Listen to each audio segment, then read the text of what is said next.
بسم الله الرحمن الرحيم.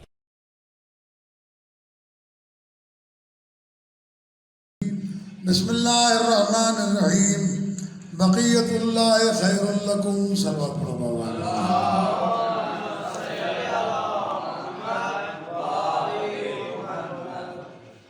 دوستو اور عزیزو، میں نے جس آیہ کریمہ کی تلاوت کا شرف حاصل کیا ہے، بقیت اللہ خیر لکم، اللہ کا بقیہ جو ہے یہ تمہارے لیے خیر ہے. یہ بقیت اللہ کا لقب تفسیر معصومین میں امام عصر علیہ السلام کے لیے ہے.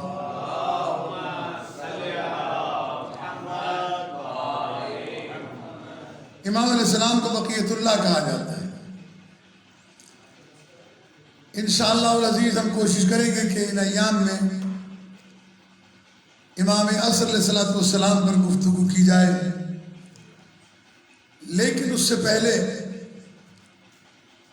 میں چاہتا ہوں کہ ایک اہم ترین بات آپ کی خدمت میں ہدیہ کر دوں، اور وہ یہ ہے کہ ہمارے یہاں جو عبادات ہیں اس میں نماز ہے، روزہ ہے، حج ہے، زکوٰۃ ہے، خمس ہے، جہاد ہے، امر بالمعروف ہے، نہی عن المنکر ہے، تشییع جنازہ ہے، بیمار کی عیادت ہے، وغیرہ وغیرہ. اس کے اندر بہت ساری چیزیں. تو ان عبادات کی دو قسمیں ہیں. ایک عبادت ہے جس میں حقوق اللہ ہے، اور دوسری عبادت وہ ہے کہ جس میں حقوق العباد ہے. اللہ کے حقوق کی عبادت نماز ہے، روزہ ہے، حج ہے، زکوٰۃ ہے، جہاد ہے، امر بالمعروف ہے، نہی عن المنکر ہے. اور جو حقوق العباد والی اللہ کی عبادت ہے اس میں صلہ رحمی ہے، بیمار کی عیادت ہے، کوئی مر جائے تو تشییع جنازہ ہے، عزیز و اقارب کے ساتھ اچھا سلوک کرنا ہے. اب ان تمام عبادتوں کا مرکز، سینٹر مسجد ہے، کیونکہ پیغمبر اکرم صلی اللہ علیہ وآلہ وسلم نے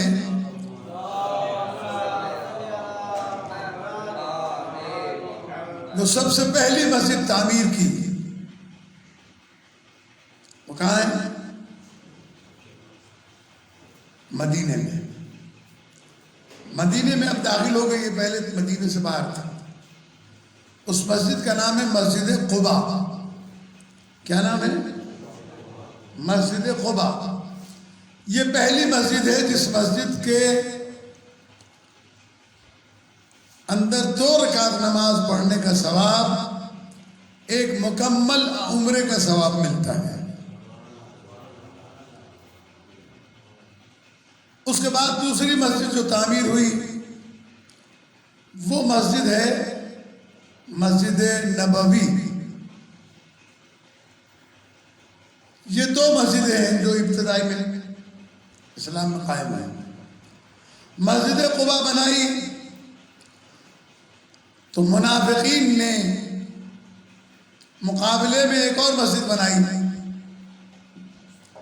سورہ مبارک توبہ میں اسے مسجد ضرار کہا گیا ہے. یہ جو مسجد ضرار ہے نہیں بلکہ تھی، یہ مسجد قباء کے مقابلے میں بنائی گئی تھی. مسجد قباء کی بنیاد رکھی تھی علی علیہ السلام نے.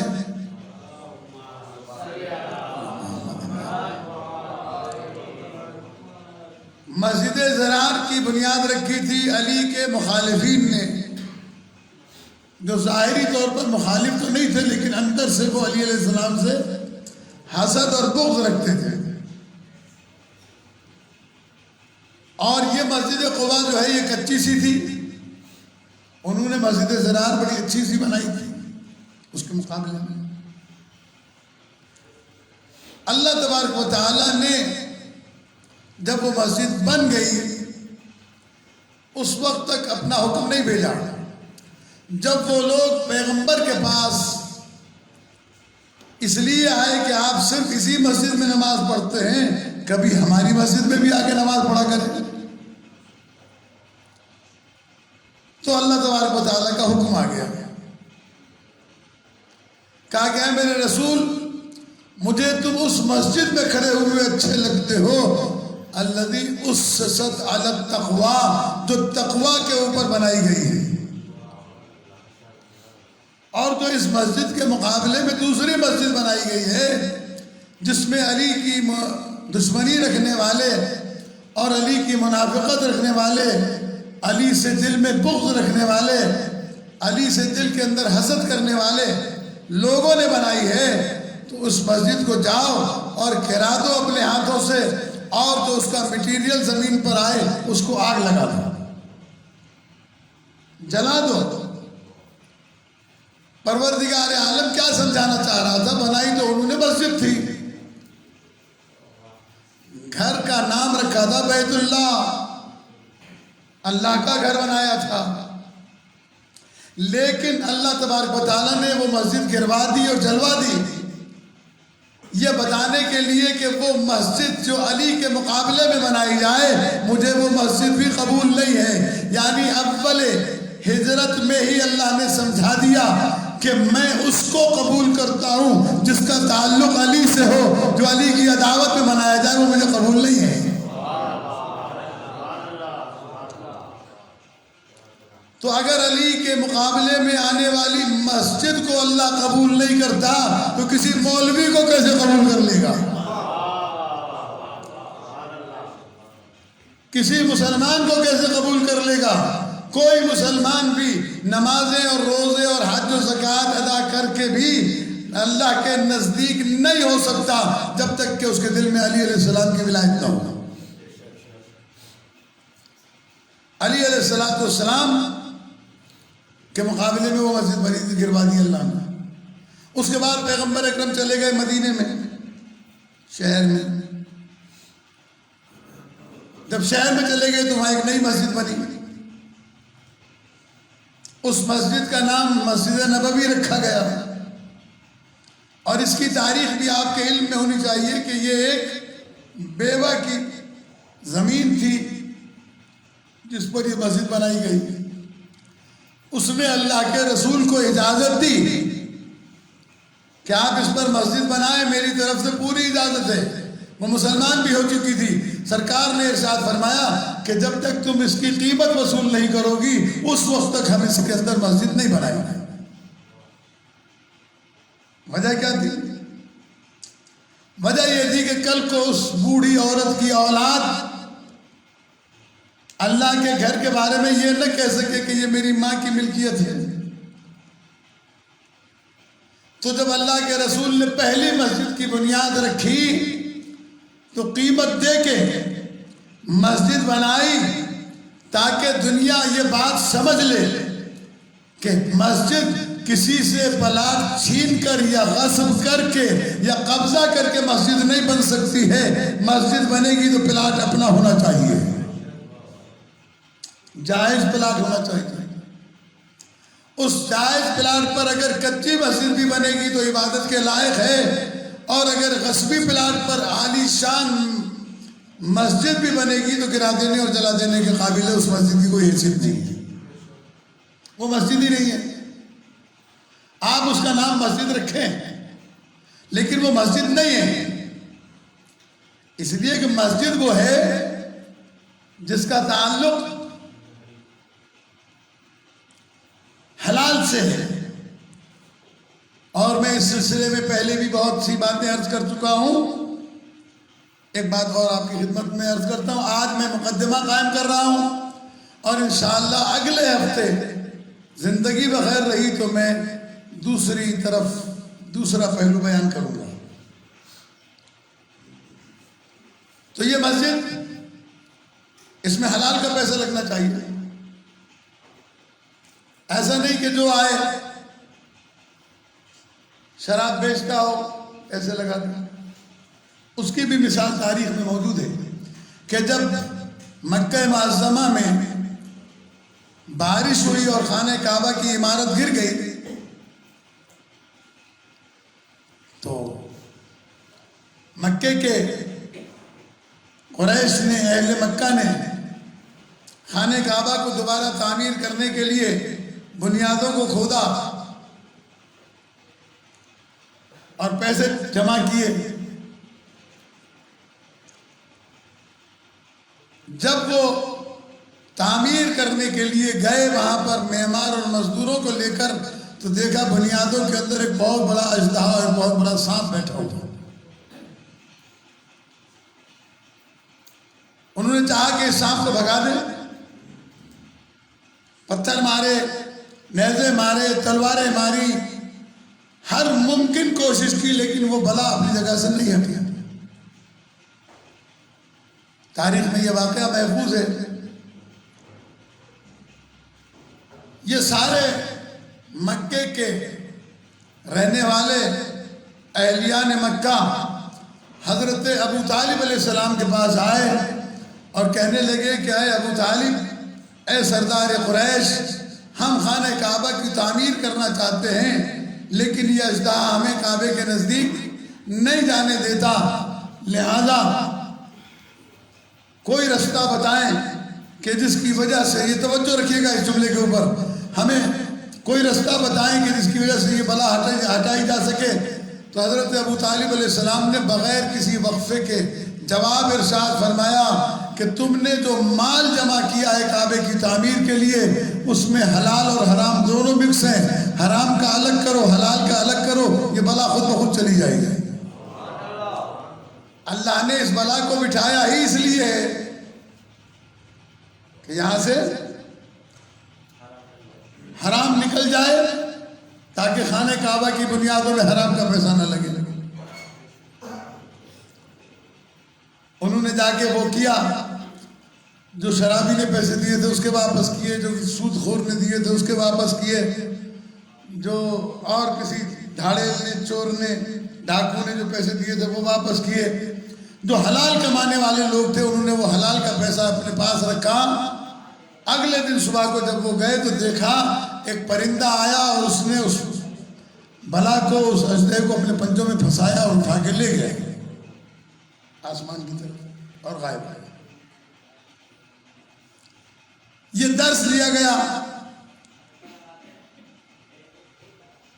ہم لوگ کہتے ہیں جناب مینارے کیوں نہیں بنائے، لوگ کہتے ہیں جناب یہ کیوں نہیں کیا. بھائی اتنا پیسہ حلال کا ملے گا تو کریں گے، نہیں ملے گا نہیں کریں گے.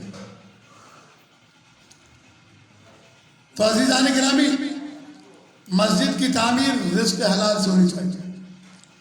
اب یہ کہ جب پیغمبر اکرم صلی اللہ علیہ وآلہ وسلم کی نسل کو دیکھا جائے، امت کو دیکھا جائے، تو یہاں ایک مسئلہ آپ کے سامنے رکھتا ہوں کہ تمام گزشتہ امتوں یعنی پیغمبر سے پہلے کی جتنی امتیں ہیں ان کے لیے عبادت گاہ کے لیے ایک مخصوص جگہ بنائی جاتی تھی جس کے علاوہ وہ عبادت نہیں کر سکتے تھے. یہ فضیلت اور یہ عظمت فقط اولاد امت پیغمبر صلی اللہ علیہ وآلہ وسلم کے لیے اللہ نے رکھی ہے. صلوات بھیجیں محمد وآلہ وسلم.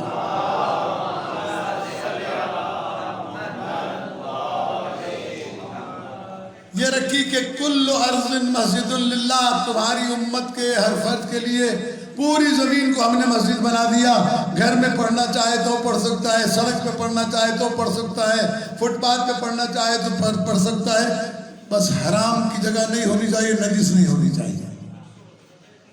اب آپ کے پاس دفتر میں ٹائم نہیں ہے، وہیں مصلی بچھائیں، وہیں 2 رکعت نماز پڑھ لیں، 4 رکعت پڑھ لیں، ہو گئی نماز. ضروری نہیں ہے کہ آپ جماعت کے ساتھ اور مسجد میں آ کے پڑھیں. تو پھر جب ساری زمین کو مسجد قرار دے دیا گیا تو پھر یہ مسجدیں کیوں بنوائی گئی آپ سے؟ اس کا کیا مسئلہ ہے؟ اس کا ایک بنوانے کا ایک اہم ترین مقصد جو ہے وہ فوت ہو گیا، مر گیا ہے۔ لوگوں نے مسجدوں کو صرف نماز پڑھنے کے لیے ایک جگہ قرار دیا ہے، جو کہ غلط ہے۔ نماز تو ہوگی ہی، لیکن مسجد بنانے کا اصل مقصد صرف نماز پڑھوانا نہیں ہے۔ مسجد میں 3 قسم کی مسجدیں بنوائی جاتی ہیں۔ ایک محلے کی مسجد، ایک جامعہ مسجد، اور ایک عیدگاہ۔ پنجگانہ نماز محلے کی مسجد میں پڑھیے، جمعے کی نماز جامع مسجد میں پڑھیے، عید کی نماز عیدگاہ میں جا کے پڑھیے۔ اچھا، اب ایسا بالکل بھی نہیں ہے کہ اگر آپ نے عید کی نماز مسجد میں اپنے محلے کی پڑھ لی تو نماز نہیں ہوگی، ایسا نہیں ہے۔ لیکن زیادہ اجر و ثواب کہاں کا ہے؟ عیدگاہ کا۔ جمعے کی نماز فاصلے کے بغیر نہیں ہوتی، 5.5 کلومیٹر فاصلے کے اندر دوسری مسجد نہیں بن سکتی ہے، اور آپ جمعے کی نماز کہیں اور نہیں پڑھ سکتے اگر جمعے کے شرائط پورے ہو رہے ہیں۔ جمعے کے شرائط میں پہلی شرط ہے امام عادل کا ہونا۔ امام عادل سے مراد ایسا پیش نماز جو جھوٹ نہ بولتا ہو، گناہ کبیرہ و صغیرہ نہ کرتا ہو، عربی فارسی تو نہیں بلکہ عربی بہرحال شرط ہے کہ اتنی عربی جانتا ہو کہ خطبہ عربی میں انشاء کر سکتا ہو۔ 5.5 کلومیٹر میں دوسری نماز جمعہ قائم نہ ہو، جمعے کے دن اتنی برسات نہ ہو کہ آپ کا جانا مسجد میں مشکل ہو جائے۔ کم سے کم 5 افراد کا ہونا ضروری ہے، اس سے کم افراد پر جمعے کی نماز نہیں ہوگی۔ پھر اس کے شرائط میں ایک شرط یہ بھی ہے کہ اس کے 2 خطبے ہوں۔ ایک خطبے میں فضائل و مسائل بیان ہوں، دوسرے خطبے میں احکامات کے بعد حالات پر گفتگو ہو۔ یہ نماز جمعہ کے شرائط میں امام جمعہ جو ہے وہ کھڑے ہو کر نماز پڑھنے کی صلاحیت رکھتا ہو، معذور پیش نماز کے پیچھے نماز نہیں ہوگی۔ اب اس کے بعد نماز جمعہ کے شرائط میں سے ایک شرط یہ بھی ہے کہ نماز پڑھانے والے کی پوری شرائط موجود ہو، شیعہ اثنا عشری ہو، حلال زادہ ہو، مرد ہو، بالغ ہو، عاقل ہو، عادل ہو۔ عادل کی پہلی تعریف یہ ہے کہ گناہ کبیرہ نہ کرتا ہو، گناہ صغیرہ۔ اب وہ آدمی جو سارا دن مسلمانوں کو درمیان فتنہ پھیلاتا رہے وہ بھی امام جمعہ بن جائے تو بسم اللہ، قوم کی حالت بھی ایسی ہوگی۔ اس لیے نماز پڑھنے والوں کے اوپر بھی لازم ہے کہ وہ ان مسائل سے اچھی طرح آگاہ ہوں، ورنہ پھر یہی ہوگا بابا بنو نماز پڑھا، بس نماز پڑھی یہ نظریہ ہمارے یہاں کا نہیں ہے، یہ نظریہ ان کے یہاں کا ہے، جنہوں نے آل محمد کے دروازے کو چھوڑ دیا۔ وہ بغیر کسی تحقیق کے داڑھی ہو جائے شرط آپ مرد ہو جائے یا مائی ہو جائے، لکھا تو نہیں چھوڑا ہو جائے، ان کا شرط نہیں ہے یہ۔ ہاں،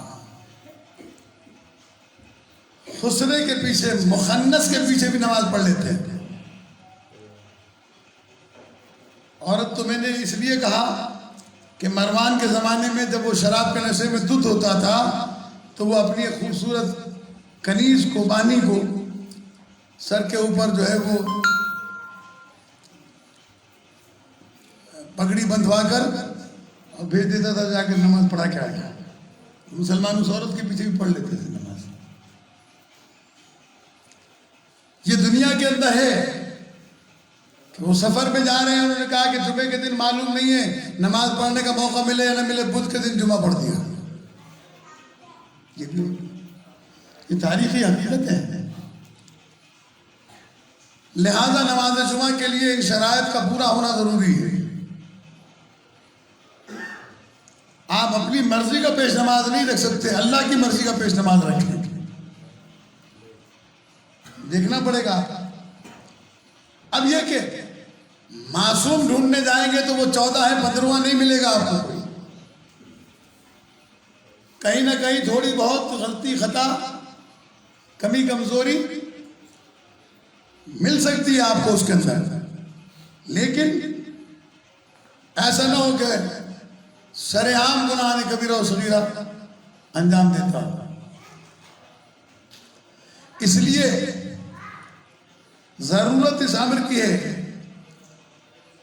کہ آج کے میرے اس بیان کو اپنے ذہن میں محفوظ رکھیں۔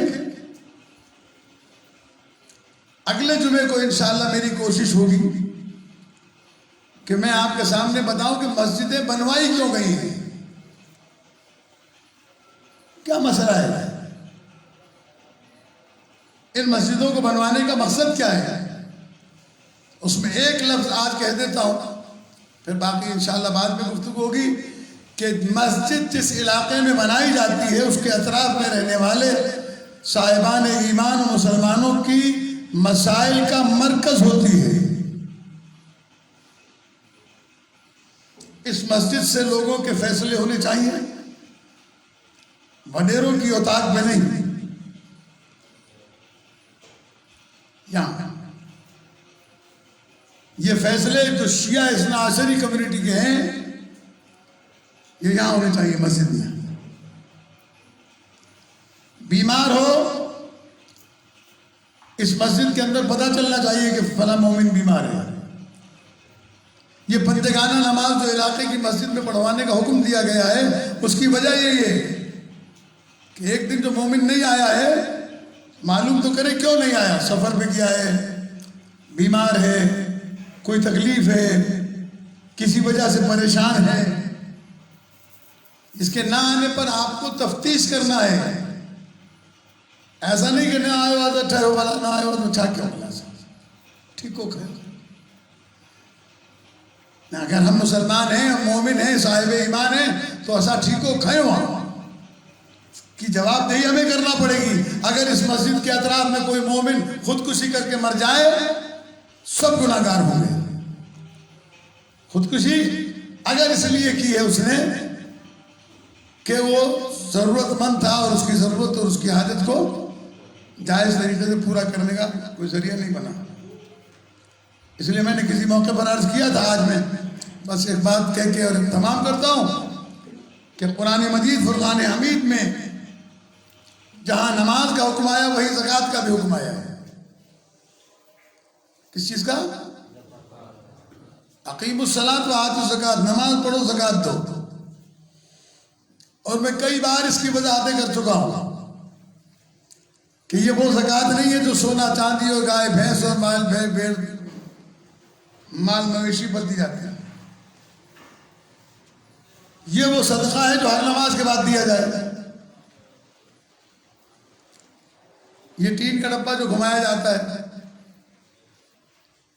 ہم تو جمعے کے دن گھماتے ہیں اس لیے کہ یہاں ابھی آبادی نہیں ہے، ورنہ ہر مسجد میں ہر نماز کے بعد یہ ڈبہ گھماتے ہیں۔ اس ڈبے گھمانے کی ضرورت نہیں ہے، خود اتنا بیدار اور اتنا شعور ہونا چاہیے کہ میں نے نماز پڑھی ہے، مجھے نماز کا صدقہ دینا ہے، اب وہ 5 روپے ہو یا 10 روپے ہو، 100 روپے ہو یا 500 روپے ہو، اس سے غرض نہیں ہے۔ غرض یہ کہ آپ اپنی عبادت کا صدقہ نکالیں۔ اگر ہر مسجد میں نماز با جماعت پڑھی جائے پابندی کے ساتھ اور لوگ اس کی پابندی کریں اور ہر آدمی اپنی نماز کے بعد وہ 5 روپے 10 روپے صدقے کے اس پیٹی کے اندر ڈالیں تو یقین جانیے میں نہیں سمجھتا کہ اس مسجد کے اطراف میں رہنے والا کوئی مومن بھوکا سو جائے یا بغیر دوا کے رہ جائے یا کسی کا بچہ بغیر فیس کی اسکول کی فیس کے رہ جائے. یہ ایک ویلفیئر ہے, مسجد مرکز ہے مسلمانوں مومنوں کے مسائل کے حل کا. میں نے پہلے بھی مختصراً عرض کیے تھے کبھی کبھی, لیکن اب میں نے اس لیے کی کہ اب کراچی میں 1-2 کیسز سامنے آئے ہیں کہ لوگوں نے مسائل کی وجہ سے جوانوں نے خودکشی کر لی اور بھی دیگر جگہوں کے اوپر بھی یہ سلسلہ جاری ہے. تو کیا ہم صرف انا للہ و انا الیہ راجعون پڑھ لیں اور کافی ہے یا ہم اپنے لیے بیدار کریں؟ میں نے اس کے لیے عرض کیا تھا اور اب میں دوبارہ سے اس کو انشاءاللہ فوری طور کے اوپر چاہتا ہوں کہ اس کو ایکٹیو کیا جائے کہ ایک تنظیم, ایک فاؤنڈیشن بنایا جائے اور اس فاؤنڈیشن کا سب کو ممبر بنایا جائے. اس کے شرائط وغیرہ میرے پاس لکھے ہوئے ہیں, میں انشاءاللہ وہ فارم میں جلدی پرنٹ کرا کر آپ کے حضرات کے حوالے کروں گا. 100 روپیہ مہینے کا ممبرشپ کریں, مکلی والے بھی ٹھٹے والے بھی. یہ فاؤنڈیشن کیا کرے گا؟ یہ تمام وہ رفائی کام جو اہل ایمان کی ضرورت کے ہیں وہ کرے گا. اس کا باقاعدہ اس کا تنظیم ہوگی, باقاعدہ اس کا جو ہے وہ آڈٹ ہوگا. یہ ایک جیسے انشور کمپنی ہوتی ہے اس ٹائپ کی تنظیم ہم نے کراچی میں بھی بنائی تھی, لیکن چونکہ شیطان کام کرنے نہیں دیتا,